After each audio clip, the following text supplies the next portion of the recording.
একদিন আল্লাহর প্রিয় রাসূল হযরত মুহাম্মদ সাল্লাল্লাহু আলাইহি ওয়াসাল্লামের সাহাবী ও জামাতা হযরত আলী রাদিয়াল্লাহু তাআলা আনহা দাওয়াতি কাজ শেষে বাড়ির পথে হাঁটতেছিলেন। ওই পথ দিয়ে যখন তিনি হাঁটতেছিলেন তখন হঠাৎ করে খেয়াল করে দেখলেন রাস্তার এক পাশে একটি ফকির শুয়ে আছে। ফকিরটি প্রচণ্ড দুর্বল এবং জীর্ণ শীর্ণ অবস্থায় রাস্তার পাশে শুয়ে আছে। হযরত আলী রাদিয়াল্লাহু তাআলা আনহা তার কাছে গেলেন এবং তাকে সালাম দিলেন, কিন্তু সেই ফকির সালামের কোনো উত্তর দিল না। আলী রাদিয়াল্লাহু তাআলা আনহা অত্যন্ত অবাক হয়ে তাকে বললেন, আপনি কি জানেন না কেউ যদি সালাম প্রদান করে সেই সালামের জবাব দিতে হয়? হযরত আলীর এই কথা শোনার পর ফকির প্রচণ্ড রেগে গেলেন এবং রেগে গিয়ে হযরত আলীকে বললেন, কে আপনি? আমাকে সালাম দিয়ে কি হবে? সালাম না দিয়ে যদি পারেন আমাকে একটু খাবার দিয়ে সহযোগিতা করুন। আজ 5 দিন ধরে আমি কিছুই খাই না। ক্ষুধার যন্ত্রণায় আমি জীর্ণ শীর্ণ অবস্থায় এখানে পড়ে আছি। ফকিরের এই রাগান্বিত কথা শুনে হযরত আলী রাদিয়াল্লাহু তাআলা আনহার মনেও কিছুটা রাগ চলে আসলো, কিন্তু তখনই হযরত আলী রাদিয়াল্লাহু তাআলা আনহার মনে পড়ল কোরআনের সেই আয়াতের কথা। তানহারি আয়াতে আল্লাহ রব্বুল আলামিন বলেছেন, তোমরা ফকির মিসকিনের সঙ্গে ধমক দিয়ে কিংবা রাগান্বিত হয়ে কথা বলবে না। হযরত আলী রাদিয়াল্লাহু তাআলা আনহা তার রাগ নিয়ন্ত্রণ করলেন এবং কোমল সুরে সেই ফকিরকে বললেন, আমার কাছে তো এখন কোনো খাবার নেই। আমি দাওয়াতি কাজ শেষ করে বাড়ির দিকে যাচ্ছি। একটু দূরেই আমার বাড়ি। আপনি যদি খাবার পেতে চান তাহলে আমার সঙ্গে আমার বাড়িতে চলুন।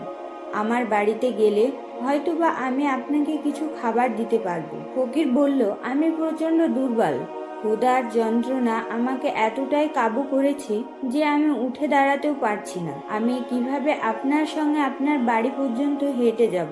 আপনার বাড়িতে আমি যেতে পারি যদি আপনি আমাকে কাঁধে করে নিয়ে যান। অতঃপর হযরত আলী রাদিয়াল্লাহু তাআলা আনহা ফকিরকে কাঁধে নিলেন এবং কাঁধে নিয়ে বাড়ির দিকে হাঁটতে শুরু করলেন। কিছুক্ষণ পর হযরত আলী বাড়িতে পৌঁছলেন এবং বাড়ির উঠানে সেই ফকিরকে শুইয়ে রাখলেন। তারপর ঘরের দরজায় গিয়ে সালাম দিলেন। ঘরের ভেতর হযরত ফাতেমা রাদিয়াল্লাহু তাআলা আনহা এবং হাসান ও হুসাইন রাদিয়াল্লাহু তাআলা আনহা অবস্থান করছিলেন। হযরত ফাতেমা রাদিয়াল্লাহু তাআলা আনহা ক্ষুধার যন্ত্রণায় অনেক দুর্বল হয়ে গিয়েছিলেন, কেননা গত 3 দিন ধরে ফাতেমার চুলায়ও কোনো আগুন জ্বলে না। ফাতেমা যখনই তার স্বামীর কণ্ঠের আওয়াজ শুনলেন, তিনি দুর্বল অবস্থায় ধীরে ধীরে উঠে এসে তার স্বামীর জন্য দরজা খুলে দিলেন। হযরত আলী রাদিয়াল্লাহু তাআলা আনহা ঘরের ভেতরে প্রবেশ করে দেখলেন ফাতেমা অনেক দুর্বল। ফাতেমার চোখগুলো গর্তের ভেতরে সামান্য ঢুকে গিয়েছে। ফাতেমার চোখে মুখে বিরক্তি আর ক্ষুধার ছাপ।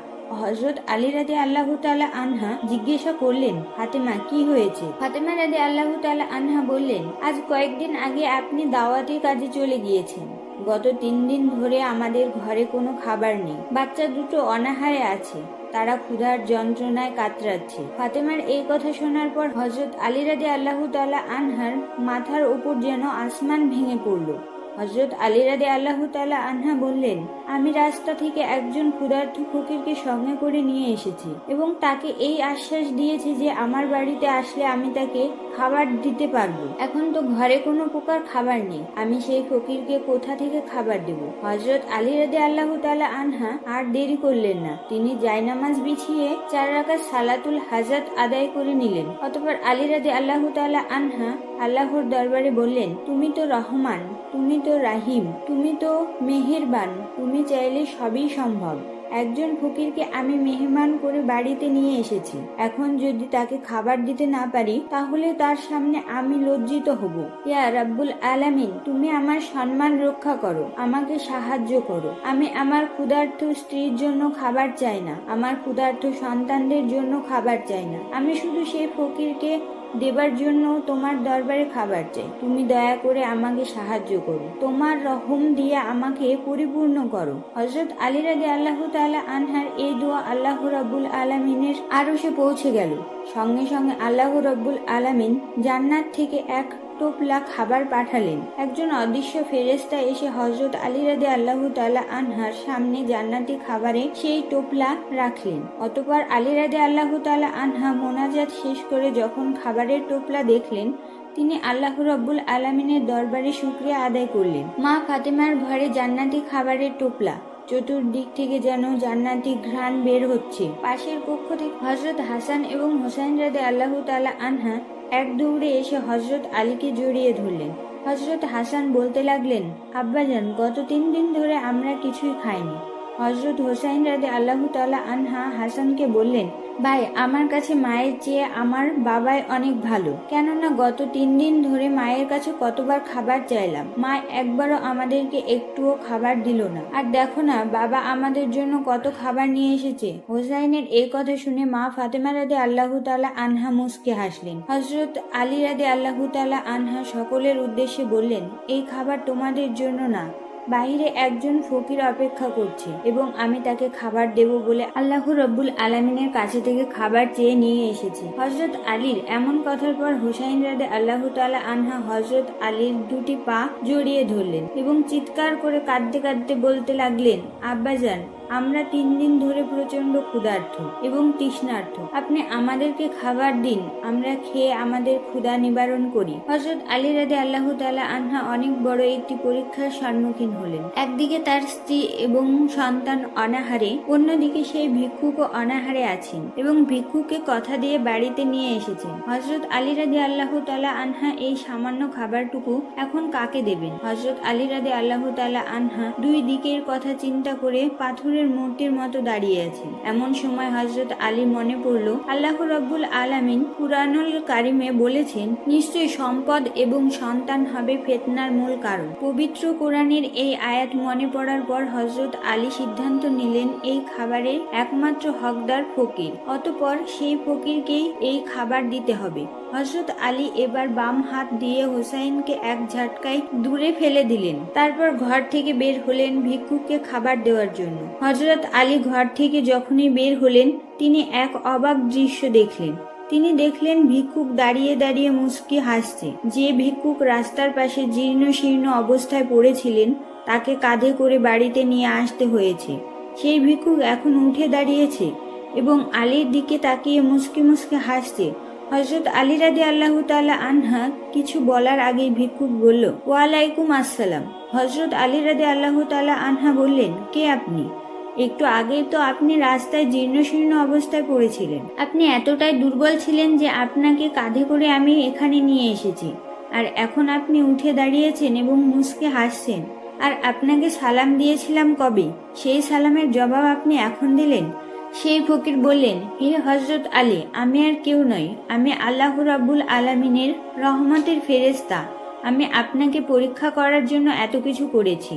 নবীর সাহাবীদের মধ্যে আপনি এমন একজন ব্যক্তি, আপনি একসঙ্গে এতগুলো ডিগ্রি অর্জন করেছেন, নবীর আর অন্য কোনো সাহাবী অর্জন করতে পারেন। অন্যদিকে রাসূলুল্লাহ সাল্লাল্লাহু আলাইহি সাল্লাম বলেছেন, আমি হলাম জ্ঞানের রাজ্য, আর সেই রাজ্যের প্রবেশের দরজা হলো হযরত আলী। অন্যদিকে আল্লাহ রাব্বুল আলামিন আপনাকে প্রচন্ড শক্তি দান করেছেন, এ যুগের শ্রেষ্ঠ বীর পালোয়ান আপনি। অন্যদিকে খাতুনে জান্নাত, যিনি জান্নাতি মহিলাদের সর্দারিনী হবেন, তার স্বামী আপনি। অন্যদিকে হাসান হোসাইন, যারা জান্নাতি যুবকদের সর্দার হবে, তাদের পিতা আপনি। অন্যদিকে আশারাতুল মুবাশশারা সদস্য আপনি। জান্নাতি 10 জন সুসংবাদ প্রাপ্ত ব্যক্তির 4 নম্বরে রয়েছেন আপনি। আপনি একমাত্র সাহাবী যিনি এতগুলো গুণে গুণান্বিত হয়েছে। আপনার প্রতি আল্লাহ রাব্বুল আলামিন খুশি হয়ে আমাকে এতগুলো গুণের গুণান্বিত করেছেন। এই খাবারের একমাত্র হকদার হলো আপনার পরিবারের সদস্যগণ, আপনি তাদেরকে এই খাবার প্রদান করুন। অন্যদিকে আরেক দিনের ঘটনা, একজন উদ্ভট এবং বিকৃত চেহারার ফকির সালমান ফার্সি রাদিয়াল্লাহু তাআলা আনহা ফাতেমার দরজায় গিয়ে সালাম দিলেন। হযরত ফাতেমা রাদিয়াল্লাহু তাআলা আনহা পর্দার অন্তরাল থেকে সালামের উত্তর দিলেন এবং বললেন, কে আপনি? সালমান ফার্সি রাদিয়াল্লাহু তাআলা আনহা বললেন, আপনার পিতা আল্লাহর পয়গম্বর আমাকে পাঠিয়েছে, আমার সাথে একজন ভিক্ষুক আছে।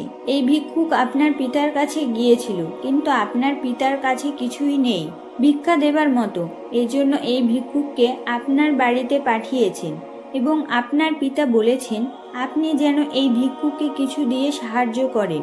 হযরত ফাতেমা রাদিয়াল্লাহু তাআলা আনহা বললেন, আমার ঘরে তো তেমন কিছুই নেই, এই ভিক্ষুককে আমি কি দিয়ে সাহায্য করব? তবে হ্যাঁ, আমার পছন্দের একটা চাদর আছে, আমি এই চাদরটি আপনাকে দিচ্ছি। আপনি এই চাদরটি ইহুদির বাড়িতে বন্ধক রেখে সেখান থেকে যে অর্থ পাবেন সে অর্থগুলো এই ভিক্ষুককে দিয়ে দিবেন। হযরত সালমান ফার্সি সেই চাদরটি নিয়ে ইহুদির বাড়িতে গেলেন এবং ইহুদিকে বললেন, এই চাদরটি বন্ধক নিন। ইহুদি চাদরটি হাতে নিয়ে অত্যন্ত চমকে গেলেন। ইহুদি জিজ্ঞাসা করলেন, এই চাদরটি কার? সালমান ফার্সি রাদিয়াল্লাহু তাআলা আনহা বললেন, এই চাদরটি আমাদের বিশ্বনবীর মেয়ে ফাতেমার চাদর। ইহুদি চাদরটি নিয়ে ঘরের ভেতরে প্রবেশ করলেন এবং অনেকক্ষণ সময় পর ইহুদি ফিরে এলো। হযরত সালমান ফার্সি রাদিয়াল্লাহু তাআলা আনহা দেখলেন ইহুদির মাথা বেয়ে টপ টপ করে পানি পড়ছে, মনে হচ্ছে ইহুদি গোসল করে এসেছে। সালমান ফার্সি তাকে জিজ্ঞাসা করলেন, আপনি তো অনেক আগে ঘরের ভেতরে ঢুকেছেন, এতক্ষণ পর ফিরে এলেন, কই চাদর বন্ধককৃত অর্থ নিয়ে এসেছেন? ইহুদি বলল, এই নাও চাদরের বন্ধককৃত অর্থ, আর আমাকে এক্ষুনি তোমাদের নবীর দরবারে নিয়ে চলো। আমি কালেমা পড়ে মুসলমান হতে চাই। আমি আমার কিতাব তাওয়ারে পড়েছি, আখেরি জামানের শেষ পয়গম্বর যিনি হবেন তার বাড়িতে একদিন ফকির আসবে এবং সেই ফকিরকে ভিক্ষা দেওয়ার মতো কোনো কিছুই থাকবে না। আখেরি জামানার শেষ পয়গম্বর সেই ভিক্ষুককে পাঠাবেন তার কন্যা ফাতেমার ঘরে, কিন্তু ফাতেমার ঘরেও ভিক্ষা দেওয়ার মতো তেমন কিছুই নেই। অবশেষে ফাতেমা তার শরীরের একটি চাদর বন্ধক রেখে সেই ফকিরকে ভিক্ষা দেবেন। তুমি যখন বললে এই চাদরটি বিশ্বনবীর মেয়ে ফাতেমার চাদর, তখনই আমি আমার তাওরাতের ভবিষ্যৎবাণী সত্যতার প্রমাণ পেয়েছি।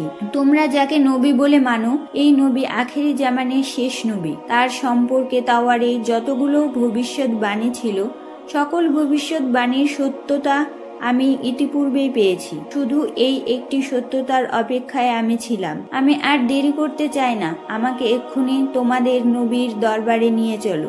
আমি মুসলমান হতে চাই।